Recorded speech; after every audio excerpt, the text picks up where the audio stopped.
Hey everyone, how's it going? Welcome to the No DQ live recap of Friday Night Smackdown for April 17th, 2020.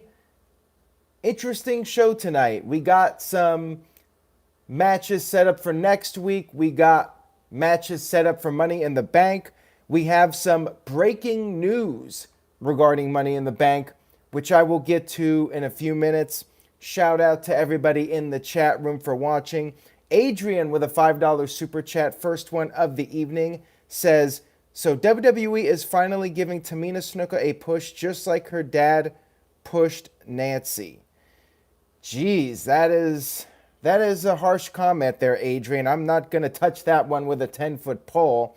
We're here to talk about SmackDown, talk about some positivity in the world of wrestling.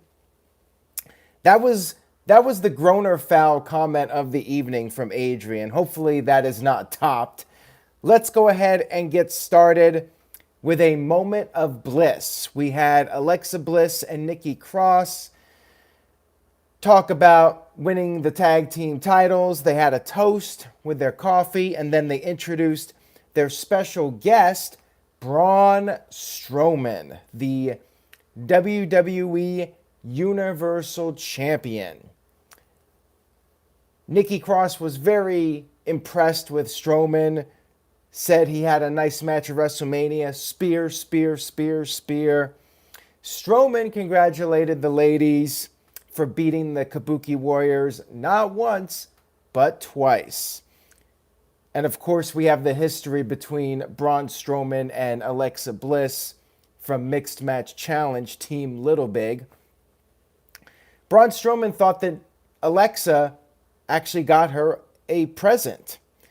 However, the present was not from Alexa, and it wasn't from Nikki Cross either.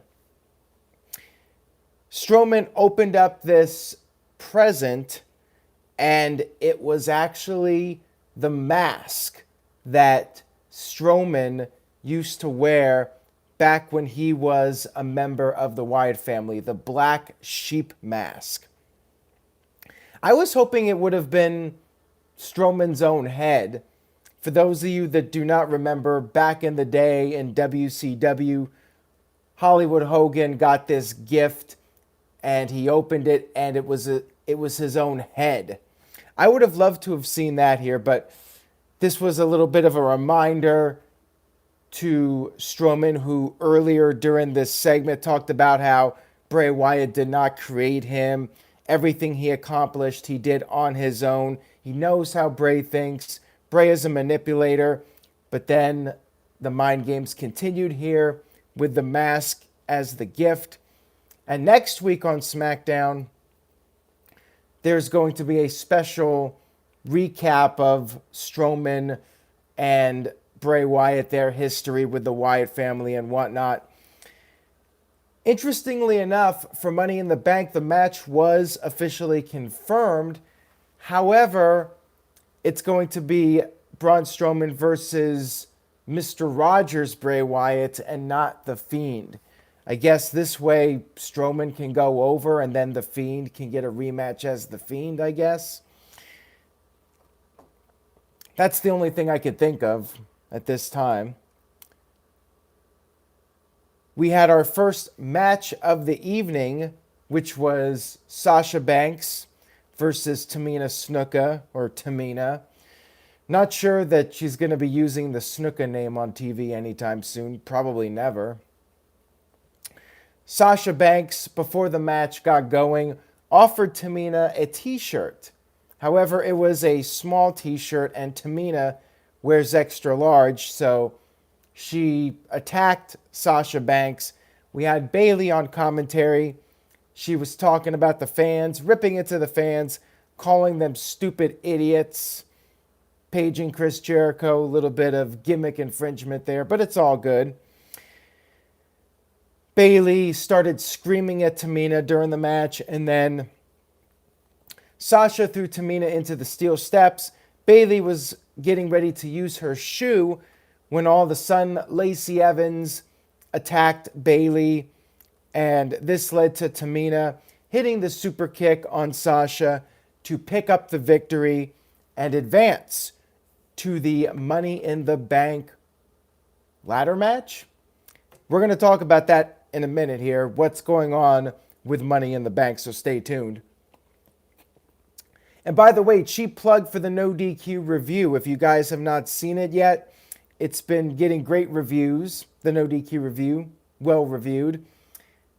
Despite the fact that we had some technical difficulties, we covered a lot of the major topics of the past week, so check it out if you haven't already. Good old JM, Jeff Meacham, Greg Cherry, they were part of it. And make sure you guys check out Greg Cherry's channel. Wrestling Trivia Challenge is back. You can also watch the video over on NoDQ.com.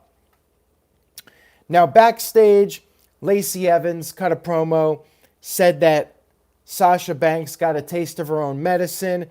Wherever Sasha goes, Lacey's going to be, and she will not stop until her mission is complete. She showed her fist, which had Sasha Banks, or just Sasha on it with a big no symbol. Looks like we're going to have a match between them next week in a Money in the Bank qualifier. Now that Tamina beat Sasha, she'll be getting an opportunity at Bayley for the championship. A little bit of a push here for Tamina. Probably the biggest push of her career up to this point. We had Sheamus pick up a victory over an enhancement talent. And after the match, Sheamus yelled at Michael Cole. He was upset because Cole has been talking about Jeff Hardy and not talking about him. Looks like we're getting a feud between Jeff Hardy and Sheamus in the coming weeks. We had the second part of a video package on Jeff Hardy, and this one was pretty deep. Nothing held back. It was all about Jeff Hardy's personal problems and how he got addicted to pain medications and he started drinking a lot. And they showed all the news articles about the DUI, the DWI, the arrests. And next week, it's going to be all about the redemption. But yeah, WWE showing some of the darker parts of Jeff Hardy's life here in this video package. We had Carmella backstage with Dana Brooke. Dana Brooke was set to compete against Naomi in a Money in the Bank qualifier. Carmella wanted Dana to focus on their tag team title match, which is on next week's SmackDown. Dana was confident she can win both. We had the match. Naomi hit the rear view. Dana kicked out of it, and then Dana came back and she pinned Naomi. In a big upset, Dana Brooke qualifies for Money in the Bank. Now, let's talk about Money in the Bank. WWE made this announcement during SmackDown, and it was rumored earlier in the day that Money in the Bank, at least the Money in the Bank ladder matches, would not be taking place at the Performance Center. That was broken by WrestleVotes on Twitter. And tonight, WWE confirmed it. The Money in the Bank ladder matches will not be your traditional Money in the Bank matches. They will take place at the WWE headquarters in Stamford, Connecticut. The matches will begin on the ground floor, and I guess the idea here is that they will have to fight all the way to the very roof of the building and then climb a ladder to grab the Money in the Bank briefcase/contract. I love this. I think this is a great idea under the circumstances. You're doing something different. The theme of the pay-per-view is climbing the corporate ladder. You literally have to work your way up to the top of the building and then grab the briefcase on the roof. I think it's really creative. Hats off to whoever came up with this. And I'm very intrigued by it. I feel like it might be cinematic. Maybe parts of it will be cinematic. Maybe when they get to the end, it'll be like a normal match. But I'm really curious to see what they do with it. Should be a lot of fun. And it's weird how it takes a pandemic for WWE to start thinking outside the box and trying some different things. And this is definitely a first. We've never seen a match like this at WWE headquarters. I'm trying to remember if WWE ever did like any kind of physical match at WWE headquarters. Obviously, they had that commercial in 1999 for the Super Bowl with all of them fighting, but I'm not sure if we had like an official match take place at WWE headquarters. And Ryan in the chat room said, Big Show shoved off the roof, WCW throwback. That would be funny if somebody got thrown off the roof like Big Show. You might as well at this point. And of course, WWE also did the 1995 Monday Night Raw intro on the roof of Titan Towers. So I'm guessing we'll have something similar to that with maybe a helicopter, maybe a drone on the roof. I think it's going to be really cool. I'm looking forward to it. So hats off to WWE. The poster looks badass. Should be fun. We had a recap of the Otis and Mandy Rose storyline. Of course, what happened at WrestleMania. Otis getting the girl finally. Sonya Deville came to the ring and she called out Mandy Rose. She was very upset. She just wants to make things right and tell Mandy how she really feels. Mandy came out and Sonya was acting, teasing like she was going to tell Mandy that she loves her. She was crying, talking about how much they've been through together and how they're like best friends and all that. And Sonya said that Mandy is the most selfish human being she has ever met in her life. Sonya talked about how Fire and Desire wasn't about them. It was about Mandy. Mandy's music played whenever they came out. Sonya said Mandy getting the spotlight makes her want to gag. Although Mandy was probably gagging earlier because she's been spending a lot of time with Otis. Ouch. That was harsh. And then Sonya said that Dolph Ziggler cares about Mandy. Look at Dolph and look at Otis. What is wrong with Mandy Rose? Sonya said that they could have won the tag team titles, but Mandy ruined it. Sonya now just wants to see Mandy hurt. Sonya said Mandy is a dime a dozen. Mandy has no talent, and she knows Mandy better than anybody else. She will use every ounce of her being to ruin Mandy's life. She's a fighter. She's not a centerfold bitch like Mandy Rose. This promo was fantastic. My recap of it cannot do it justice. Best thing that Sonya Deville has done in her WWE career to this date. I thought she was great here. I really enjoyed this a lot. Adrian with a $2 super chat says, Mandy, surely the hottest woman in WWE at the moment. Well, Sonya was hot in this segment in more ways than one. Dolph Ziggler came out and he was wearing a Kurt Hawkins and Zack Ryder t-shirt. Ziggler was basically trying to sweet talk Mandy, trying to get in her good graces. And then all of a sudden, Sonya attacked Mandy when Mandy was resisting Dolph. Sonya jumped her. Dolph was a little bit upset by this. Like, Sonya, what are you doing? And then Otis came down. We got into a big brawl. Mandy made the save when Sonya was jumping up on Otis. And then Ziggler tried to get back into the ring and attack Otis again. But Otis ended up giving Dolph the caterpillar. And Otis and Mandy ran off the heels. Really good segment here. Loved the promo from Sonya. And yeah, this has just been maybe the best WWE storyline of 2020, in my opinion.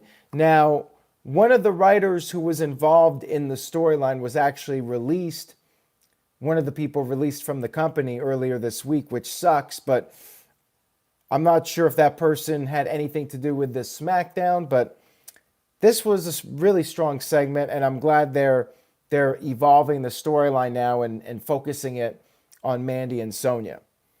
Definitely check this segment out if you haven't seen it. We had a Forgotten Sons video package, and I guess they're bikers now. That's their gimmick. Maybe it was before, but feels like they're like aces and eights without the face masks. Although maybe they need the face masks in this day and age. You know what I'm saying? We had Daniel Bryan with Drew Gulak versus Cesaro with Shinsuke Nakamura. About 1 minute into the match, we had an interruption from the mysterious hacker who once again said the truth will be heard, and some people like to keep their friends close, but there are others that like to keep their enemies closer. After the commercial break, we resumed our match. Pretty good match between these guys, as you would expect from them. Fairly long match. It went to a second commercial. And when we came back, Daniel Bryan put on the yes lock. Nakamura attempted to interfere, but Drew Gulak prevented that from happening. Cesaro tapped out to the yes lock. Daniel Bryan advances to the Money in the Bank, climb the corporate ladder match at the Money in the Bank pay-per-view. We had Elias walking backstage. He was going to do a song, apparently, when he got jumped by King Corbin. Corbin smashed a crate into Elias's hand. What a dastardly thing to do here. A heelish, evil thing to do. Everyone loves Elias and his songs. So what do? You try to break the man's hand. Great heel work here by Corbin. Corbin said he's going to make an example out of Elias, and he was mocking him, saying, "Sing for me." And then, to top it all off, the cherry on top. That should be a No DQ segment for the No DQ review. Cherry on top with Greg Cherry. Just thought of something right there. But anyways, we had Corbin take the guitar and break it over the back of Elias. This feud must continue, but I will say I did like this segment. Maybe they can do something interesting for the Money in the Bank pay-per-view that will be better than what they did at WrestleMania. We had our main event match, triple threat for the WWE Tag Team titles. The three guys that did not participate at WrestleMania, Jey Uso, Big E, and The Miz, who was defending the tag team titles for him and John Morrison. Big E got taken out of the match early with a suplex through the table, and it was pretty much down to Uso and Miz going back and forth with near falls, trying to beat each other. Miz hit the skull-crushing finale, but Jey kicked out. And then Miz put on the figure four. Big E got into the ring, and he hoisted up the Miz, hit the big ending. 1, 2, 3. Big E wins the tag team titles for the New Day.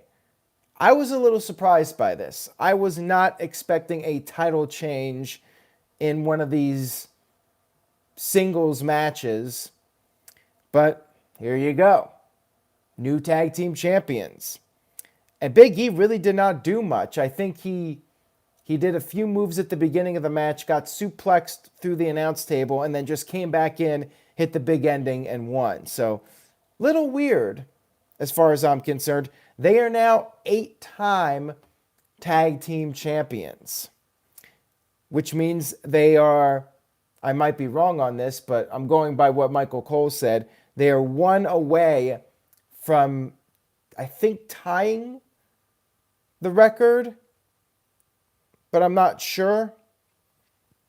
Maybe somebody in the chat room can clarify it for me. I'm not the wrestling trivia champion, so I'm not sure what the the tag team wrestling record is. Dudley Boys, I think, have 8 or 9. I'm not sure. Adrian with a $2 super chat says, Miz was buried by Vince McMahon because he coughed on Roman Reigns.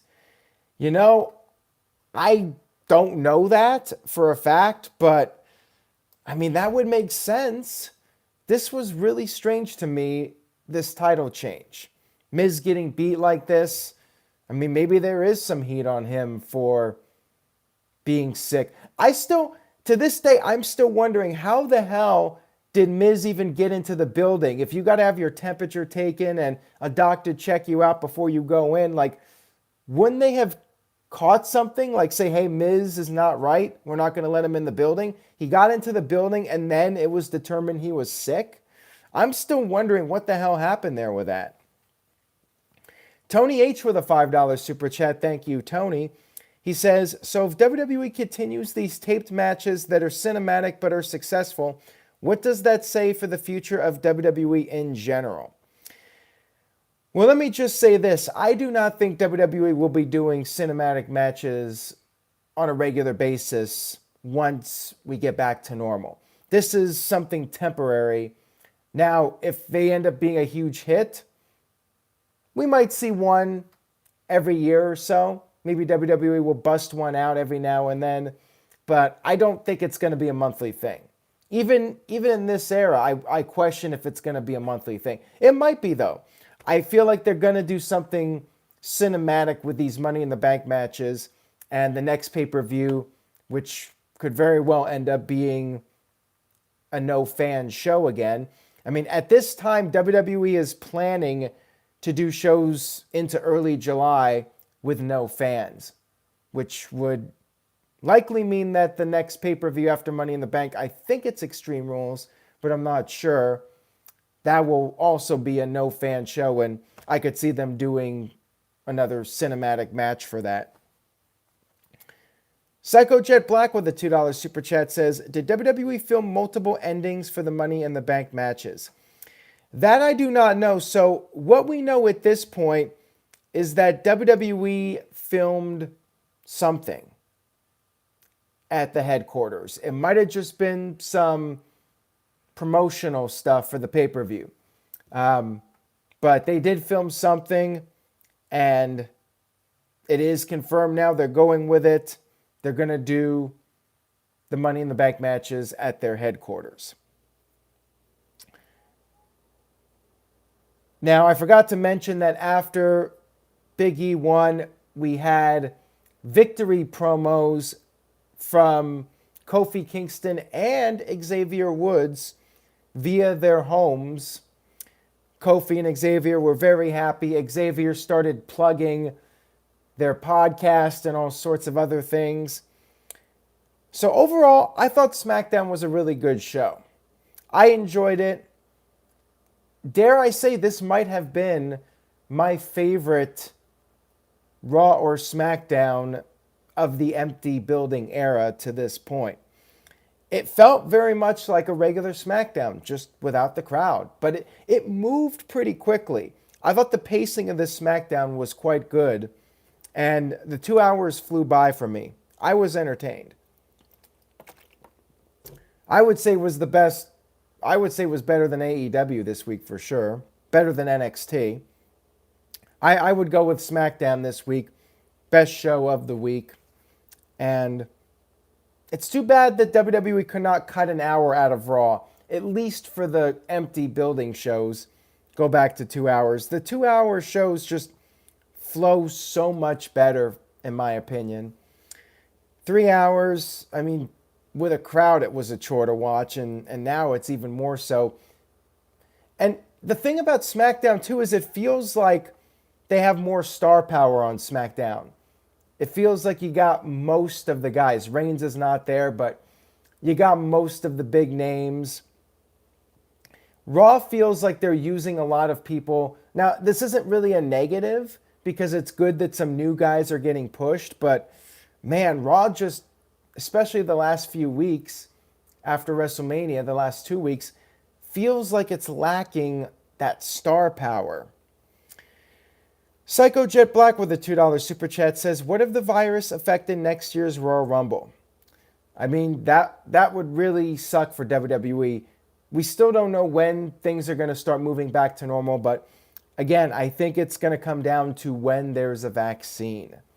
I know there's talk about trying to set up a task force in the UK for a vaccine, but who knows when that will be able to be figured out and implemented around the world.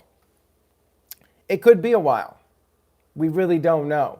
But WWE has to try to do what they can do to keep the show going. And Money in the Bank, they're thinking outside the box. I like it. And we'll see what happens. I'm definitely intrigued to see what happens at the pay-per-view. So, to me, thumbs up. All right, guys. On that note, I will go ahead and wrap up this video. Thank you all so much for watching. Stay tuned to NoDQ.com for the very latest news and rumors. Check out the other content. Again, check out the Return of Wrestling Trivia Challenge. Watch it on NoDQ.com. Subscribe, tell a friend, spread the word, and I will see you all next time.